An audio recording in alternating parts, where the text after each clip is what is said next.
Bom dia, galera! Hoje nós vamos continuar falando sobre a ciência e a filosofia moderna e hoje nós vamos estudar um pouco de Francis Bacon. Ele vai se preocupar com a questão da filosofia moderna, da busca verdadeira pelo conhecimento e hoje a gente vai tratar um pouquinho dos conceitos dele, Bacon, ele vai ser aquele que procura verdadeiramente conhecer o objeto de estudo, Ele substitui a experiência vaga por uma experiência escriturada. O que seria essa experiência escriturada? Ela estava ligada à questão de uma metodologia de investigação.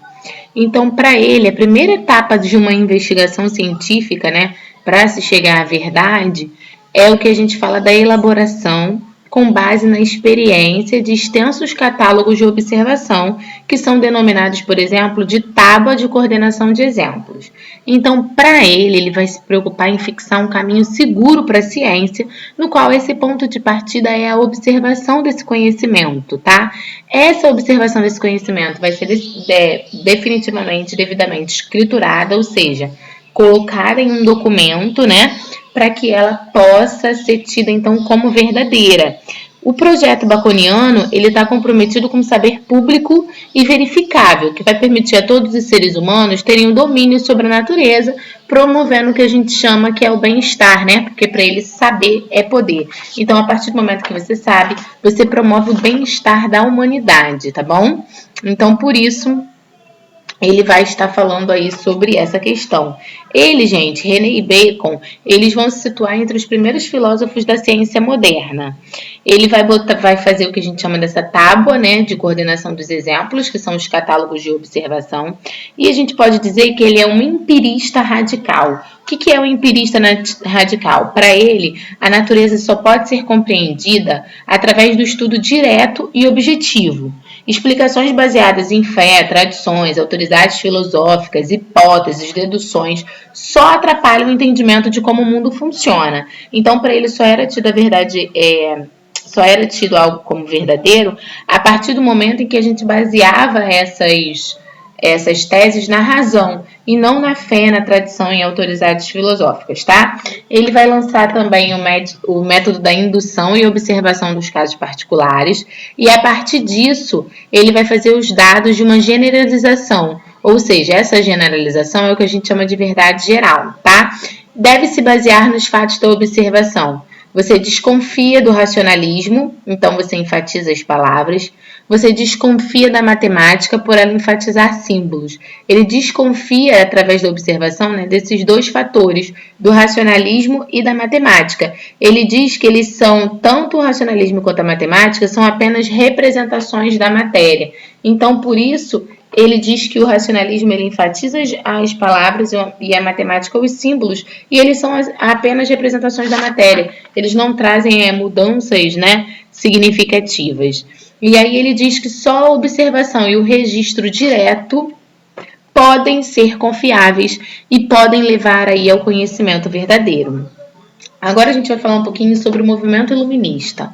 O movimento iluminista, gente, ele vai surgir na Europa, lá no século XVIII, e depois da Revolução Inglesa e da Revolução Francesa, o mundo ocidental vai se transformar, vai sofrer várias modificações. A gente vai estar no mundo ocidental contemporâneo, no qual a gente vai ter a ascensão de novos conceitos, sejam eles políticos, sociais, econômicos e culturais, e uma nova forma de pensar da sociedade, tá? Então, do plano cultural, o iluminismo ele vai se intensificar na questão das reflexões.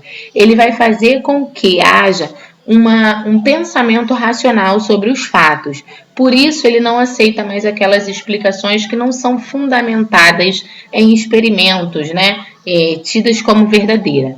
Então, o movimento filosófico iluminista é a consolidação de tendências intelectuais dos séculos anteriores e introdução de novas formas de explicação da realidade, que vai se basear principalmente na questão racional, tá? Na questão da razão. E aí, gente, segundo os iluministas, É somente pelo conhecimento que você organiza racionalmente a sociedade, melhorando a vida. Então, a capacidade racional, o conhecimento científico, a recusa da tradição, a defesa da igualdade e da liberdade, a defesa dos direitos naturais, são práticas geradas pelos iluministas que melhorariam a vida de cada ser humano. Aí eu coloquei aqui para vocês alguns tópicos, né? O movimento iluminista, ele traz a confiança na capacidade racional como único meio para a expansão do saber. Eu só consigo expandir o saber e fazer com que a sociedade se torne uma sociedade, né, evoluída, em progresso, através dessa expansão da racionalização. Recusa a tradição e rejeição das religiões, né, porque ele diz que nós não devemos nos ligar a dogmas religiosos para explicar a sociedade.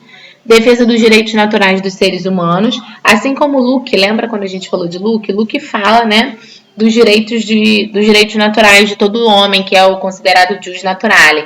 A mesma coisa os iluministas defendem, os direitos naturais do homem, que são a liberdade, a igualdade, a propriedade, tá? Então, para eles, esses direitos do homem, eles devem ser respeitados.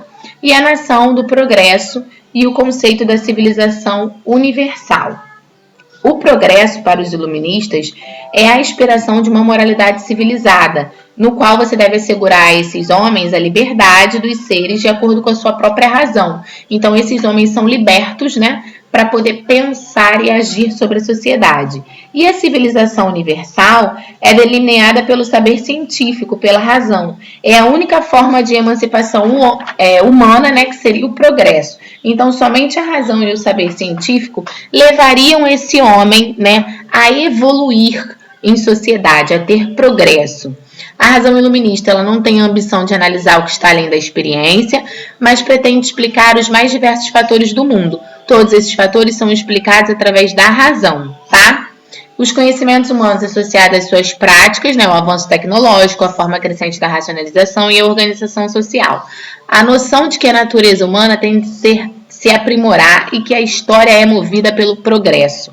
E aí a gente entra mais uma vez naquela questão, né? A história é movida pelo progresso, mas o progresso, ele só acontece a partir do momento em que a gente dá a emancipação humana para esses seres, a emancipação científica e a emancipação da razão de pensar a sociedade, tá? Então essas são características do iluminismo, né? Que é positivista também, né? Um ideal positivista que vai buscar romper, né, as tradições já existentes na sociedade, fazendo com que esse pensar seja um pensar para todos, né? Uma forma de racionalizar a sociedade sem aceitar aquelas respostas prontas que eram dadas antigamente.